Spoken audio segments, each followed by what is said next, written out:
when you examine all the reasons why people have difficulty setting boundaries in general, there are a huge variety, but it comes down to, I think, wanting to be liked and being uncomfortable with conflict. And so I think, if somebody's having a hard time doing that in a caregiving situation, the first step in my mind is, all right, you really need to understand yourself. What are you bringing to the table? Why is this difficult for you, right? What hangs on the idea? If you set the boundary, what are you afraid is going to happen? And I think it's often, something about the relationship, the way that person will look at you, the way others will look at you, maybe even the way you look at yourself. So the strategy that I've used is practice, actually. What I mean by acceptance is I practice setting appropriate boundaries, and then I learn accepting that it makes me really uncomfortable.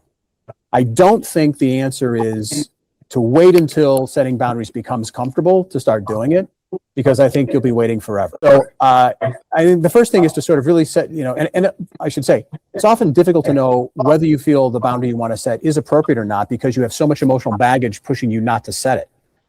And so maybe sometimes talking to a third party to sort of describe the situation and get an input from them, like, is this an appropriate boundary for me to set?